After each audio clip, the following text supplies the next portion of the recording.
বিদ্রোহী কবিতাটা কি ধরনের কবিতা আসলে? বাংলা সাহিত্যের যতগুলো কবিতা অতিমাত্রা জনপ্রিয়, তার মধ্যে বিদ্রোহী সবচেয়ে বেশি জনপ্রিয় কবিতা। নজরুল নিজেও তার জীবনে বিদ্রোহী কবিতার মতো আর একটা গুরুত্বপূর্ণ কবিতা লিখতে পারেন নাই। এত আলোচিত কবিতা হচ্ছে বিদ্রোহী কবিতা। বিদ্রোহী কবিতা সবসময় একটু জটিল বলে মনে হয়, কারণ এর মধ্যে প্রচুর আলোচনা রয়েছে, প্রচুর মিথ রয়েছে, যেগুলো আসলে আমরা অনেক ক্ষেত্রে জানি না বলে আমাদের কাছে কঠিন বলে মনে হয়। আজকের এই ক্লাসে আমরা একদম বিদ্রোহী কবিতার প্রতিটি লাইন ধরে ধরে আলোচনা করার চেষ্টা করব, যাতে করে কারো যেন কোনো বিষয়ে আর সমস্যা না থাকে। নজরুল ইংরেজদের অত্যাচার, শোষণ, নির্যাতনের বিরুদ্ধে বিদ্রোহ ঘোষণা করেছেন যুগে যুগে যত অত্যাচারী শাসক রয়েছে তাদের আইন কানুনের বিরুদ্ধে তিনি বিদ্রোহ করেছেন, পরাধীন ভারতবর্ষের বিরুদ্ধে। অর্থাৎ তিনি ভারতবর্ষ, এমন এক ভারতবর্ষ তিনি চান যে ভারতবর্ষ হবে স্বাধীন ভারতবর্ষ, পরাধীন ভারতবর্ষের বিরুদ্ধে তার হচ্ছে এই বিদ্রোহ। আমি আপনাদের আগেই বলেছি নজরুল এই বিদ্রোহী কবিতা লিখেছেন, যেই কবিতার মধ্যে অনেক মিথোলজিকে ব্যবহার করেছেন তিনি। এই কবিতার মধ্যে প্রতিটা লাইন কিভাবে করে ব্যাখ্যা করা যায়, কিভাবে করে এখান থেকে ভালো মার্কস পাওয়া যায়, এই বিষয়গুলো কিন্তু আমরা আলোচনা করতে থাকবো। কবি বলছেন, বলবীর বল উন্নত মম শির, শির নিহারি আমারই নত শির ওই শিখর হিমাদ্রির। কবি কি বলছেন? কবি নিজেকে বীর বলে সম্বোধন করছেন। কবি হচ্ছেন এক মহাবীর। কবি বলছেন বলবীর বল উন্নত মম শির, শির শব্দের অর্থ হচ্ছে মাথা। অর্থাৎ কবি বলছেন তার মাথাটা সবার থেকে উন্নত। কবি বলছেন বলবীর বল উন্নত মম শির, অর্থাৎ আমার মাথাটা, মম শব্দের অর্থ হচ্ছে আমার মাথাটা সবার থেকে উন্নত। শির নেহারি আমারই নত শির, শির নেহারি, নেহারি মানে হচ্ছে দেখে, শির নেহারি অর্থাৎ শির মানে মাথা, নেহারি মানে দেখে, আমারই অর্থাৎ আমারই মাথাটাকে দেখে নত শির নিচু করে রেখেছে ওই শিখর হিমাদ্রির, ওই যে বিশাল বড় যে হিমালয় পর্বত শিখর হিমাদ্রি, সেও তার মাথাটাকে আমার মাথার কাছে নত করে রেখেছে। অর্থাৎ নজরুলের মাথা কারো কাছে যে নত হয় না, নজরুল যেন এই কবিতার এই লাইনের মাধ্যমে তিনি সেটা প্রকাশ করতে চাইলেন। এরপর নজরুল কি বলছেন? আমি চির দুর্দম, আমি অদম্য এক সত্তা, আমাকে দমন করা যায় না, আমি দুর্বিনীত, অর্থাৎ আমি কি বলেন উদ্ধত বেয়াদব, আমি অবিনয়ী, নিঃশংস, আমি শত্রুকে বধ করার প্রয়োজন, আমি হচ্ছে নিঃশংস, ভয়ঙ্কর, মহাপ্রলয়ের নটরাজ, আমি সাইক্লোন, আমি ধ্বংস, আমি মহাপ্রলয়কারী সে ঝড়, তাণ্ডব লীলা, আমি সাইক্লোনের মতো, আমি সেই ঝড়ের মতো। তিনি এখানে নিজেকে নটরাজ বলেছেন। নটরাজ শিবের আর এক নাম, অর্থাৎ তিনি নিজেকে শিব যেমন করে নৃত্যের মাধ্যমে তিনি ধ্বংসলীলা চালায়, তাণ্ডব লীলা চালায়, ঠিক নজরুল একই রকম ভাবে তিনি বলছেন মহাপ্রলয়কারী তিনি এক নটরাজ, অর্থাৎ তিনি তাণ্ডব লীলা চালাবেন নৃত্য করতে করতে। এবং তিনি নিজেকে সাইক্লোন বলেছেন, তিনি নিজেকে ধ্বংস বলে স্বীকার করেছেন। অর্থাৎ অন্যায়কে ধ্বংস করার জন্য, প্রতিহত করার জন্য নজরুল যেন এক দুর্বিনীত সত্তা, অর্থাৎ নজরুল নিজেকে উদ্ধত বেয়াদব বলেছেন। কেন বলেছেন? কারণ তিনি জানেন এই সরল সহজ পথ ধরে কখনোই স্বাধীনতা অর্জন করা যাবে না। এই জন্য তিনি কি করেছেন? নিজেকে উদ্ধত বেয়াদব বলেছেন। তিনি বলেছেন নিঃশংস, অর্থাৎ তিনি প্রয়োজন বোধে তিনি নিঃশংস হবেন, যখন তার স্বাধীনতা প্রয়োজন পড়বে তখন অন্যায়কারী শাসকদের তিনি কি মুহূর্তের মতো তিনি ধ্বংস শেষ করে ফেলবেন। এরপর তিনি কি বলছেন? আমি মহাভয়, আমি অভিশাপ পৃথিবীর, পৃথিবী মানে পৃথিবীর বুকে আমি অভিশাপ, অর্থাৎ তাকে অভিশাপ রূপে পাঠানো হয়েছে। অভিশাপ যেমন করে অন্যায় শাসন শোষণকে একদম ধ্বংস করে দেয়, ঠিক একই রকম ভাবে বিধাতা যেন তাকে অভিশাপ রূপে পৃথিবীতে তাকে পাঠিয়েছেন সব অন্যায়কে ধ্বংস করার জন্য। এরপর নজরুল কি বলছেন একটু খেয়াল করে দেখি। আমি দুর্বার, আমি দুর্বার এক গতি, আমি ভেঙে করি সব চুরমার, আমি সব চুরমার করে ফেলতে পারি। মুহূর্তের মধ্যে নজরুল বলছেন আমি দুর্বার, আমি ভেঙে করি সব চুরমার, আমি অনিয়ম উশৃঙ্খল, আমি অনিয়মের আর এক নাম, আমি উশৃঙ্খলতার আর এক নাম, আমি দলে যাই যত বন্ধন, যত নিয়ম কানুন শৃঙ্খল, আমি দলে যাই, দলে যাই মানে কি বলেন তো? পিষে যাই। আমি দলে যাই যত বন্ধন, যত নিয়ম কানুন শৃঙ্খল, যত নিয়ম কানুন রয়েছে সবগুলোকে আমি পায়ের নিচে ফেলে আমি দলিয়ে এগিয়ে যাই। অর্থাৎ নজরুল ব্রিটিশ শাসনের কোন আইনকে তিনি মানেন না। তিনি বলছেন তাদের সকল আইনকে, তাদের সকল বন্ধনকে, তখন নিয়ম কানুনকে আমি পরোয়া না করে তাকে আমি পায়ের নিচে ফেলে আমি দলিয়ে আগে বেড়ে যাই। অর্থাৎ নজরুল ইংরেজ জাতিকে হুঙ্কার দিয়ে বলছেন যে তিনি তাদের কোন রকম তিনি প্রশ্রয় দিবেন না, তিনি তাদেরকে মুহূর্তের মধ্যে দলিয়ে তিনি এগিয়ে যাবেন। কবি পরের চরণে কি বলছে? আমি মানি না কোনো আইন, আমি অন্যায় শাসকের কোনো আইনকে মানি না, পরোয়া করি না। আমি মানি না কোনো আইন, আমি ভরা তরি করি ভরা ডুবি, আমি টরপেডো ভাসমান মাইন, আমি দুর্যোটি, আমি এলোকে ঝড় অকাল বৈশাখীর, আমি বিদ্রোহী, আমি বিদ্রোষিত বিশ্ববিধাত্রীর। কত চমৎকার ভাবে নজরুল প্রতিবাদ করছেন, বিদ্রোহ ঘোষণা করছেন। কি বলছেন? আমি মানি না কোন আইন, আমি অন্যায় শাসকের কোন আইনকে মানি না। অর্থাৎ নজরুল কিন্তু বলছেন শোষণ নির্যাতনের হাতিয়ার রূপে ইংরেজরা, ব্রিটিশরা যে আইনকে তৈরি করেছিলেন, নজরুল ঠিক কঠিন ভাবে সেটাকে বলছেন, তিনি কোন আইনকে, এমন কোন আইনকে তিনি মানেন না। আমি ভরা তরি করি ভরা ডুবি, আমি ভরা নৌকাটাকে মুহূর্তের মধ্যে ডুবিয়ে ফেলতে পারি। আমি ভরা তরি করি ভরা ডুবি, আমি টর্পেডো ভীম ভাসমান মাইন। ভীম হচ্ছে মহাভারতে বর্ণিত পঞ্চ পাণ্ডবের এক পাণ্ডব, অর্থাৎ দ্বিতীয় পাণ্ডব হচ্ছে ভীম। অত্যন্ত শক্তিশালী বোঝাতে নজরুল বলেছেন, আমি এমন এক টর্পেডো, আমি এমন এক ভাসমান মাইন, যেটা মুহূর্তের মধ্যে তোমাদের সাম্রাজ্যকে গুড়িয়ে দিতে পারে, শেষ করে দিতে পারে। টর্পেডো কি? টর্পেডো হচ্ছে আমরা জানি, যারা সাবমেরিন আমরা দেখেছি বিভিন্ন সময় টিভিতে বা বিভিন্ন জায়গায়, সাবমেরিনে কি থাকে, এক রকমের রকেট লঞ্চার করা হয়। আমি ধূর্যটি, ধূর্যটি কি? শিবের যে চুল, সেটা হচ্ছে জট পাকানো চুল। আমি ধূর্যটি, আমি এলোকে ঝড় অকাল বৈশাখীর, আমি অকাল বৈশাখের ভয়ঙ্কর ঝড়। আমি সেই শিবের মতো, যার ধূর্যটি রয়েছে, যার জট পাকানো চুল রয়েছে, সেই কাল বৈশাখী ঝড়ের মতো তাণ্ডব আমি চালাতে জানি। আমি বিদ্রোহী, আমি বিদ্রোহ সুত বিশ্ববিধাত্রীর। সুত শব্দের অর্থ হচ্ছে পুত্র, অর্থাৎ নজরুল নিজেকে এখানে বিধাতার ঔরজাত পুত্র বলেছেন। কেন বলেছেন? তিনি বলতে চেয়েছেন, বিধাতা যেমন করে কোন অন্যায়কে সহ্য করেন না, প্রতিহত করেন, সকল অন্যায়কে তিনি ধ্বংস করে দিতে চান, ঠিক একই রকম ভাবে বিধাতা আমাকে তার পুত্র রূপে পৃথিবীতে পাঠিয়েছেন, এবং আমার কাজ হচ্ছে কি বলুন তো, বিদ্রোহ করে যাওয়া। অর্থাৎ নজরুল নিজেকে এখানে বিদ্রোহী বাবার বিদ্রোহী পুত্র বলে তিনি এখানে ঘোষণা করেছেন, এবং তিনি বলতে চেয়েছেন যে তিনি এই ব্রিটিশ সাম্রাজ্যের যত আইন কানুন রয়েছে সবকিছু তিনি মুহূর্তের মধ্যে একদম তাণ্ডব চালিয়ে শেষ করিতে পারেন, এবং তিনি হচ্ছেন বিধাতার ঔরজাত পুত্র। প্রিয় শিক্ষার্থী, আমি আশা করছি এই চরণের যে অংশটুকু আলোচনা করা হলো প্রথম স্লাইডে, তা আপনারা খুব ভালোভাবে আয়ত্ত করতে পেরেছেন। আসুন তাহলে আমরা এর পরের স্লাইডে কিন্তু চলে যাবো এখন। বীর উন্নত মম শির, আমি সৃষ্টি, আমি ধ্বংস, আমি লোকালয়, আমি শ্মশান, আমি অবসান নিশাবসান, আমি ইন্দ্রাণী সুতো হাতে চাঁদ ভালে সূর্য, মম এক হাতে বাঁকা বাঁশের বাঁশুরি, আর এক হাতে রণতুর্য। নজরুল কি বলছে তাহলে? নজরুল বলছেন, বলো বীর চিরোন্নত শির, অর্থাৎ আমার মাথাটা সবার থেকে উন্নত। তিনি আবার সেই প্রত্যয়কে ব্যক্ত করছেন কি, যে আমি সব থেকে বড় উন্নত এবং আমার মাথাটা কারো কাছে নত হয় না। এরপর তিনি কি বলছেন? আমি সৃষ্টি, আমি সৃষ্টি করতে জানি, আমি ধ্বংস, আবার আমি এক হাত দিয়ে ধ্বংস করতে জানি, আমি লোকালয়, আমি শ্মশান, আমি অবসান নিশাবসান। অর্থাৎ নজরুল বলছেন, তিনি নিপীড়িত মানুষের জন্য তিনি লোকালয় স্থাপন করবেন, যারা অবহেলিত, যারা শোষিত হয়েছে সমাজে, যারা অন্যায়কারী শাসক, তাদের যারা শোষিত হয়েছে, সেই শোষিত মানুষজন তিনি লোকালয় স্থাপন করবেন, অর্থাৎ তাদের জন্য একটা বসতি স্থাপন করবেন। অপরদিকে তিনি অন্যায়কে, অনিয়মকে, শোষকদেরকে তিনি শ্মশানে রূপান্তরিত করবেন, অর্থাৎ শোষণকে তিনি শ্মশানে পরিণত করছেন, এবং তিনি শোষণের হাত থেকে মুক্ত করার জন্য তিনি সেই শোষিত মানুষদেরকে নিয়ে তিনি একটা লোকালয় স্থাপন করার কথা বলছেন। তিনি বলছেন, আমি অবসান নিশাবসান, আমি সূর্যের মতো সবকিছুকে অবসান ঘটাতে পারি। সূর্য যেমন করে সবকিছুকে, রাতের অন্ধকারকে ভেদ করে একটা নতুন দিগন্তের সূচনা করে, ঠিক একই রকম ভাবে আমিও সকল অন্যায়কে, অনিয়মকে মুহূর্তের মধ্যে সে সূর্যের মতো করে একদম আলোকিত করে আমি সবকিছুর অবসান ঘটাতে পারি। আমি ইন্দ্রাণী সুতো হাতে চাঁদ ভালে সূর্য, মম এক হাতে বাঁকা বাঁশের বাঁশুরি, আর এক হাতে রণতুর্য। খেয়াল করি, এটা কিন্তু চমৎকার একটি লাইন। এখানে কিন্তু একটি লাইনের আলাদা বিষয় রয়েছে। এটা কি? নজরুল এই লাইনের মধ্যে একই সাথে প্রেমের কথা যেমন বলেছেন, প্রেম ও হচ্ছে বিদ্রোহ, হ্যাঁ, একইভাবে তুলে ধরেছেন। তিনি বলেছেন, আমি ইন্দ্রাণী সুতো, অর্থাৎ আমি ইন্দ্রাণীর পুত্র। সুতো মানে হচ্ছে পুত্র। ইন্দ্রাণী কে? ইন্দ্রাণী হচ্ছে শশী, অর্থাৎ ইন্দ্রের পত্নী হচ্ছে ইন্দ্রাণী, এবং তার আরেক নাম হচ্ছে শশী। সেই শশীর পুত্রের নাম কি? সেই শশীর পুত্রের নাম হচ্ছে জয়ন্ত। তার নাম হচ্ছে জয়ন্ত। তিনি জয়ন্তের মতো করে, যার হাতে রয়েছে চাঁদ, আমার হাতে রয়েছে চাঁদ, ভালে মানে কপালে, আমার কপালে হচ্ছে সূর্য। নজরুল বলছেন, আমি একদিকে যেমন করে আমার হাতে রয়েছে চাঁদ, আমার কপালে রয়েছে সূর্য, মম এক হাতে বাঁকা বাঁশের বাঁশুরি, মম মানে হচ্ছে আমার, এক হাতে রয়েছে বাঁকা বাঁশের বাঁশুরি, আর এক হাতে রণতুর্য। অর্থাৎ নজরুল এক হাতে যেমন করে বাঁকা বাঁশের বাঁশুরি বাজাতে জানেন, ঠিক অপর হাতে তিনি আবার রণতুর্য, অর্থাৎ যুদ্ধের অস্ত্রকে ধারণ করতে পারেন। অর্থাৎ তুমি খেয়াল করে দেখো, একদিকে নজরুল যেমন করে বাঁকা বাঁশের বাঁশুরি দিয়ে যেমন করে প্রেমের কথা বলছেন, আবার অপর দিকে তিনি বলছেন, যখনই তুমি সীমা লঙ্ঘন করবা, তুমি যখন সূর্যের বাইরে চলে যাবা, তখন তোমাকে ধ্বংস করার জন্য কিন্তু আমি রণতুর্যকে হাতে নিয়ে দাঁড়িয়ে থাকবো। অর্থাৎ নজরুল একই দিকে দুইটা সত্তাকে বহন করছেন। তিনি যেমন করে ভালোবাসতে জানেন, আবার অন্যায় অনিয়মকে তিনি কি বলতো রণতুর্যের মতো ভূমিকা পালন করে তিনি ধ্বংস করে ফেলতে জানেন। তো শিক্ষার্থী, এটা কিন্তু চমৎকার একটি লাইন। তোমরা অনেকেই বলো, স্যার আসলে সৃজনশীল পরীক্ষায় ভালো মার্কস পাওয়ার উপায় কি? আসলে এক্ষেত্রে আমরা বলি যে যদি তুমি পরীক্ষায় কবিতা থেকে কানেক্ট করে কোনো লাইনকে ব্যবহার করতে পারো, অর্থাৎ সেই লাইনের আলোকে তুমি যদি আলোচনা করতে পারো।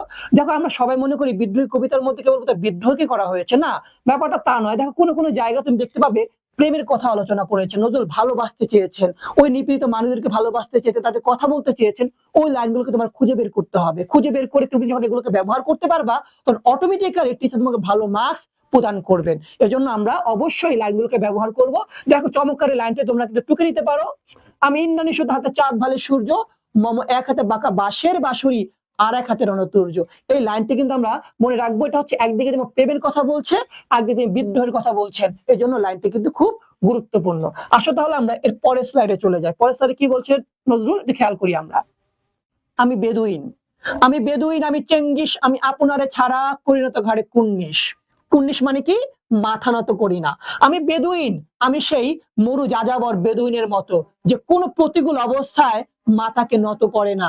আমি বেদুইন, আমি বেদুইনের মতো মরু যাযাবর। আমি বেদুইন, আমি চেঙ্গিস। চেঙ্গিসকে বলতো বিখ্যাত মঙ্গোলের এক দুর্ধর্ষ যোদ্ধার নাম হচ্ছে চেঙ্গিস খান। এই চেঙ্গিস খানকে বলা হচ্ছে চেঙ্গিস। আমি বেদুইন, আমি চেঙ্গিস, আমি বেদুইনের মতো, আমি সেই চেঙ্গিস খানের মতো, আমি তাদের উত্তরসূরি। আমি আপনারে ছাড়া, আমি নিজেকে ছাড়া করি না তো ঘাড়ে কুর্নিশ, আমি কারো কাছে মাথাকে নত করি না। অর্থাৎ নজরুল বলছেন সে বেদুইনের মতো, সেই সেই কি মঙ্গোলিয়া সেই দুর্ধর্ষ যোদ্ধার মতো, চেঙ্গিস খানের মতো তিনি কারো কাছে মাথাকে নত করেন না। তিনি কি বলছেন? আমি বজ্র, আমি ঈশান বিশান ওঙ্কার। ঈশান বিশান কি? হ্যাঁ, ঈশান বিশান হচ্ছে হ্যাঁ পূর্ব এবং হচ্ছে উত্তর দিক থেকে যেই বাঁশি বা হচ্ছে বাদ্যযন্ত্র বাজানো হয় ওঙ্কার, আমি সেই বাঁশির মতো আওয়াজ, সেই ওঙ্কারের মতো।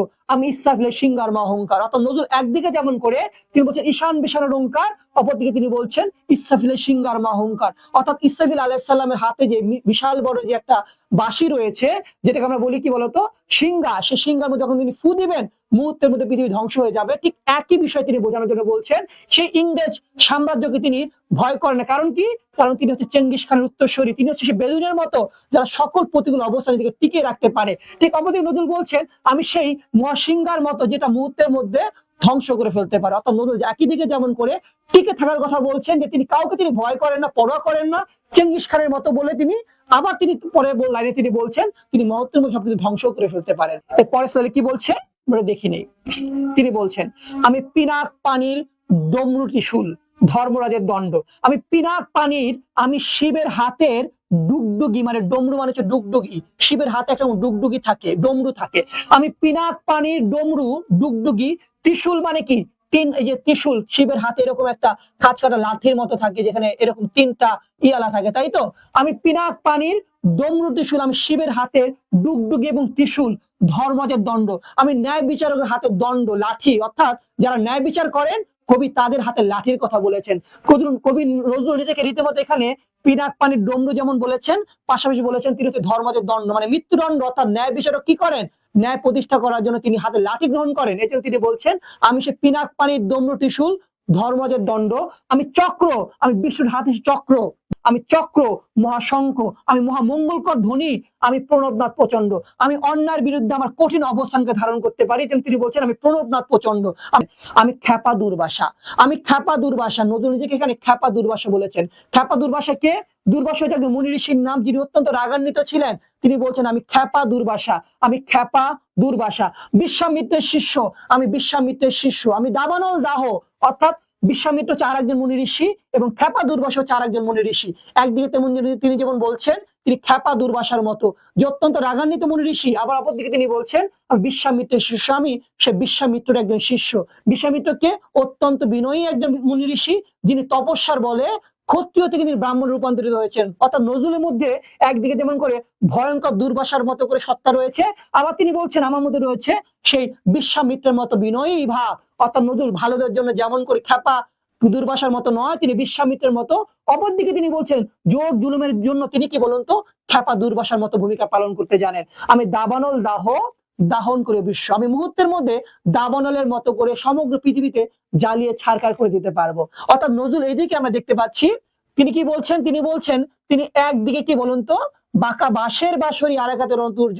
এই লাইনের মধ্যে আমরা দেখতে পেয়েছিলাম প্রেম এবং দ্রোহকে তিনি তুলে এনেছেন। পরে আমরা কি দেখতে পাচ্ছি তিনি সেই চেঙ্গিস খানের মতো, যে কারো কাছে মাথাকে নত করেন নাই, তিনি সেই বেদুনের মতো যিনি কখনো কারো কাছে মাথাকে নত করেন নাই। তিনি বলছেন আবার তিনি মুহূর্তের মধ্যে ইংরেজ সাম্রাজ্য ধ্বংস করার জন্য তিনি বলছেন তিনি শান বিশান অহংকার, তিনি ইসরাফিলের সিংহার মা অহংকার। অর্থাৎ তিনি আবার মুহূর্তের মধ্যে তিনি বলছেন আমি তো তোমাদের কাছে মাথা নত করবোই না, তোমাদেরকে, তোমাদের অনিয়মকে, তোমাদের অত্যাচারকে, তোমাদের শোষণকে, নির্যাতনকে আমি মুহূর্তের মধ্যে শেষ করে দিতে পারবো। এরপর নজরুল বলেছিলেন, কি বলেছিলেন, তিনি এমন এক মহাসত্তা, তিনি কি বলুন তো, তিনি পিনাক পাড়ের দণ্ডটি শুল, অর্থাৎ ধর্ম প্রচারের জন্য, তিনি ন্যায় প্রচারের জন্য তিনি নিজেকে এখানে বলছেন ধর্মদের দণ্ড বলে নিজেকে অভিহিত করেছেন। পাশাপাশি তিনি বলেছেন তিনি সেই চক্র, তিনি মহাশঙ্খ, তিনি প্রবল প্রচন্ড। তারপর তিনি কি বলেছেন, খ্যাপা দুর্বাসা, অর্থাৎ অত্যন্ত রাগান্বিত মুনি ঋষি যে মুহূর্তের মধ্যে সবকিছুকে লণ্ডভণ্ড করে দিতে চায়। আবার তিনি বলছেন তিনি বিশ্বামিত্রের শিষ্য। একদিকে তেমন তার মধ্যে যেমন রয়েছে প্রচন্ড আগ্রাসী মনোভাব, অপরদিকে তিনি বলছেন আমি ভারতের জন্য কিন্তু বিশ্বামিত্রের মতো আমি অত্যন্ত বিনয়ী এবং অত্যন্ত ধৈর্যশীল। এরপর নজরুল বলছেন আমি উন্মন উদাসীর, উন্মন মানে হচ্ছে আনমনা, উদাসীর, আমি আনমনা উদাসীর মনের কথাকে বুঝি। আমি উন্মন উদাসীর, আমি বিধবার বুকে কন্দন শ্বাস, হুতাশ আমি হুতাশীর। আমি বিধবার বুকে কন্দন শ্বাস, কন্দন শ্বাস দিয়ে তিনি বুঝিয়েছেন যে আমি বিধবার একমাত্র অবলম্বন, অর্থাৎ যারা বিধবা, যারা কষ্ট রয়েছে, যারা যন্ত্রণায় দগ্ধ হয়েছে বিভিন্ন কারণে ইংরেজ সাম্রাজ্যের দ্বারা, অন্যায় দ্বারা, আমি তাদের একমাত্র অবলম্বন, আমি তাদের কন্দন শ্বাস, হুতাশ আমি হুতাশী। যারা হতাশা জর্জরিত, যারা জীবনে কোনো আশা খুঁজে পায় না, সেই মানুষগুলোর জন্য আমি আশা ভরসার জায়গা হতে পারি।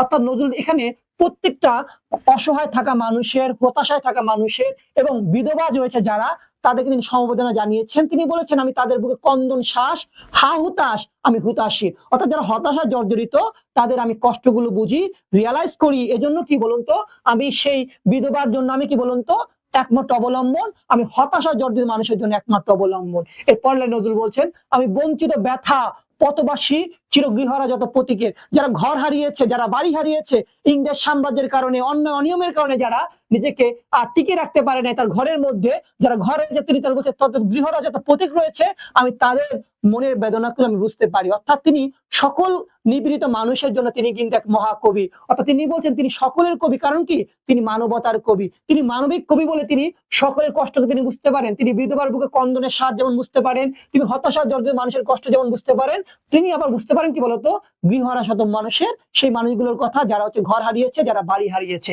এরপর নজরুল কি বলছেন আমি অপমানিত মরম বেদনা, অর্থাৎ তিনি বলছেন আমি অপমানিত হয়েছে যারা, অপমানিত সেই মানুষগুলোর আমি মরম মানে হচ্ছে মনের বেদনাকে বুঝতে পারি। বিষ জ্বালা, তাদের অন্তরে যে বিষ জ্বালা রয়েছে সেটাকে আমি অনুধাবন করতে পারি, বুঝতে পারি। প্রিয় লাঞ্ছিত বুকে গতি ফের, এবং তাদের কি করতে পারি, তাদের প্রিয় সেই প্রিয় মানুষগুলোকে আমি লাঞ্ছিত মানুষগুলোর মধ্যে আমি গতি ফিরিয়ে আনতে পারি। অর্থাৎ হচ্ছে নজরুল বলতে চাচ্ছেন সকল ওই মানুষগুলো যারা অপমানিত হয়েছে, নির্যাতিত হয়েছে, ওই মানুষগুলোর তিনি বিষ জ্বালাকে অনুভব করে তিনি তাদের আশা আকাঙ্ক্ষার প্রতীক হয়ে দাঁড়াতে চান এবং তিনি তাদের অধিকারকে ফিরিয়ে দিতে চান। তো শিক্ষার্থী, এটা কিন্তু একটা গুরুত্বপূর্ণ লাইন।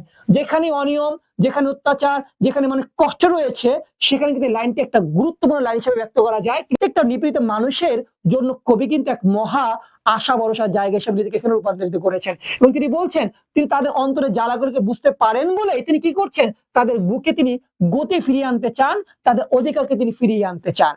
তাহলে যেখানে আমরা এইরকম বিষয়গুলো পাবো, সেখানে এই লাইনগুলো কিন্তু আমরা ব্যবহার করতে পারি।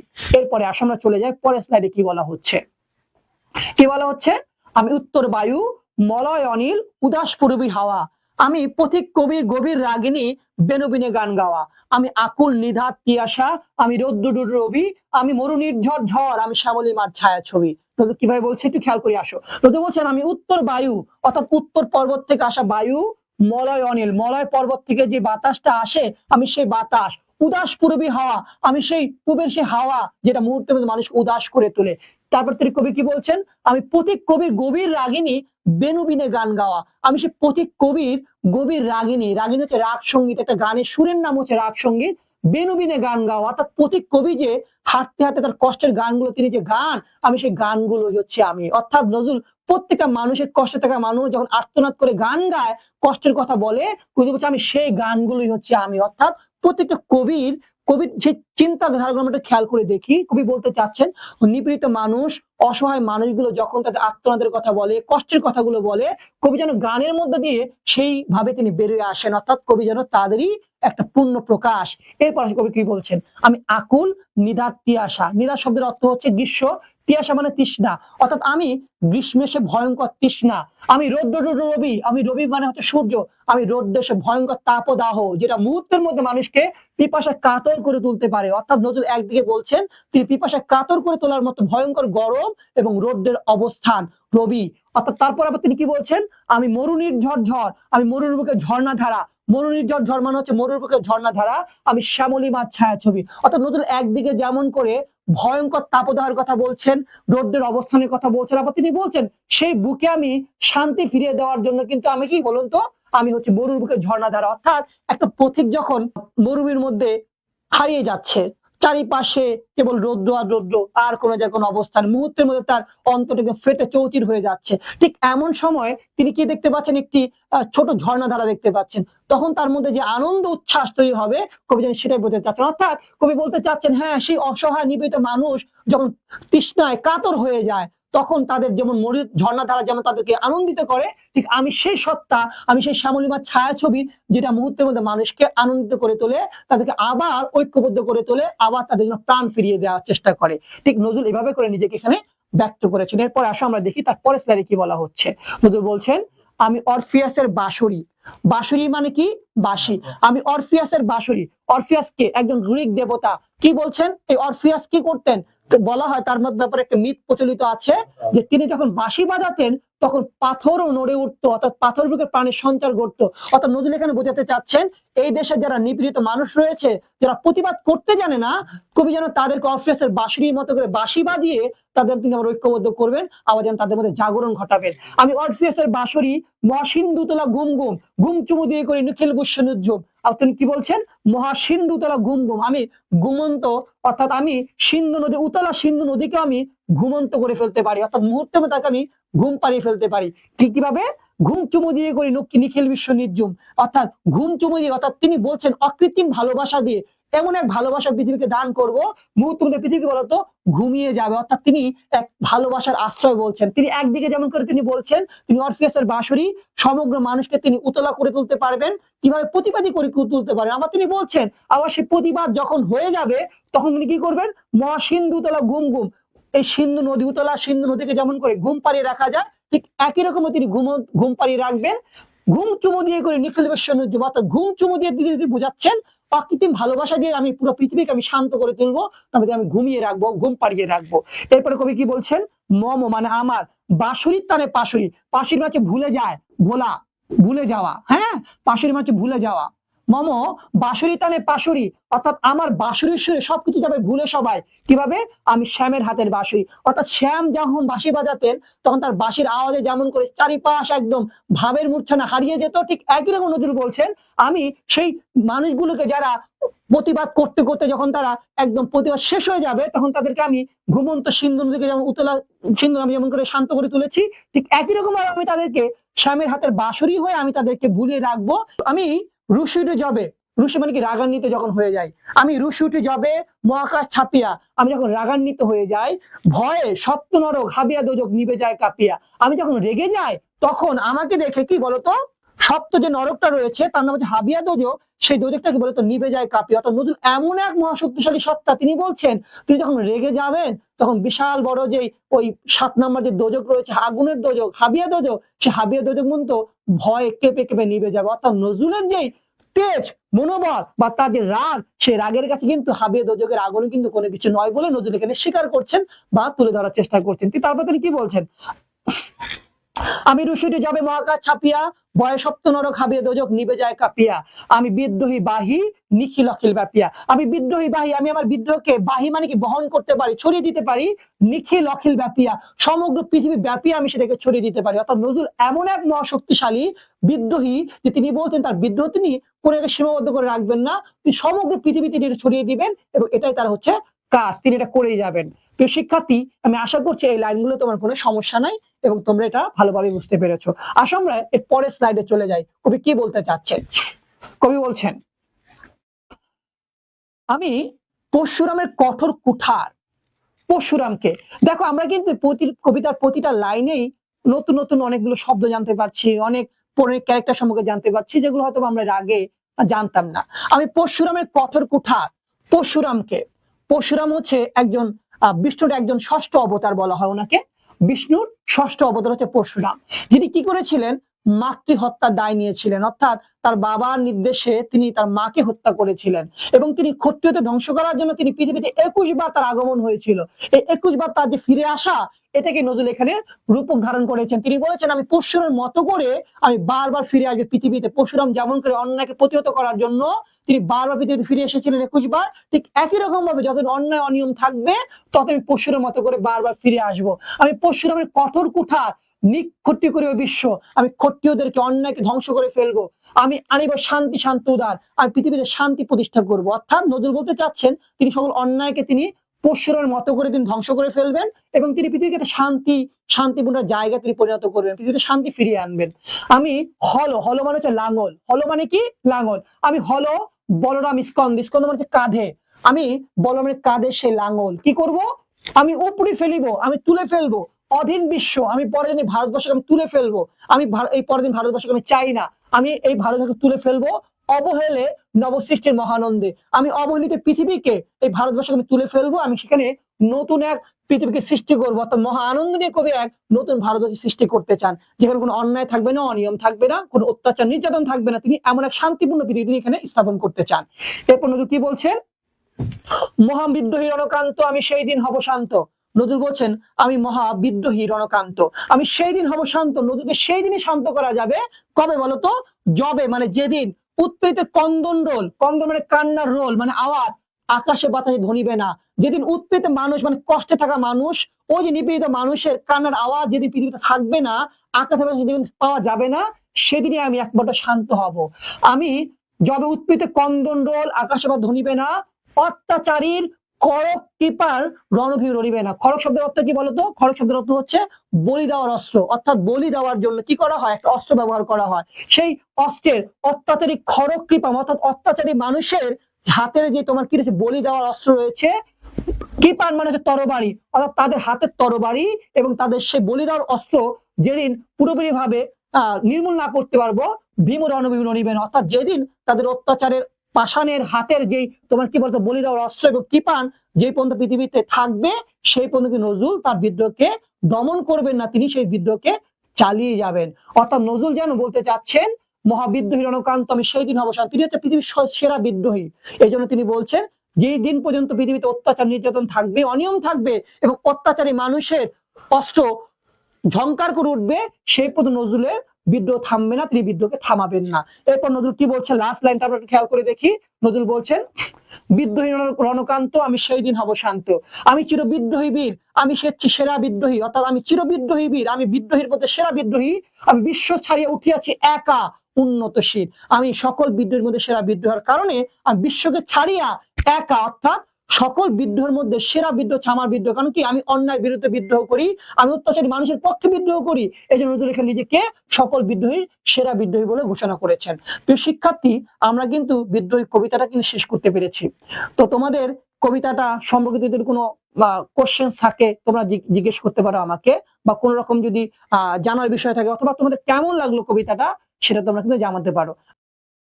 আচ্ছা প্রিয় শিক্ষার্থী, এখানে বিদ্রোহী কবিতার মূল ভাবটাকে তুলে দেওয়া হয়েছে, তোমরা স্ক্রিনশট দিয়ে নিতে পারো যে তোমাদের যাদের কবিতায় আসলে কবিতাটি একটু ভাব গাম্ভীর্যপূর্ণ, বাংলা সাহিত্যের একটি গুরুত্বপূর্ণ কবিতা, আমি তোমাদের আগেই বলেছিলাম, এবং এখান থেকে পরীক্ষা প্রশ্নের সম্ভাবনা অনেক বেশি থাকে ইউনিভার্সিটি অ্যাডমিশন বিভিন্ন জায়গায়।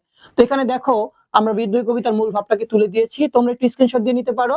যদি তোমাদের এখান থেকে যদি তোমার প্রশ্ন করার উত্তর করার ইচ্ছা থাকে তাহলে তুমি এটা ভালো করে একবার দেখলেই তোমার মাথার মধ্যে ঢুকে যাবে যে আসলে কবি এখানে কি বলতে চেয়েছে।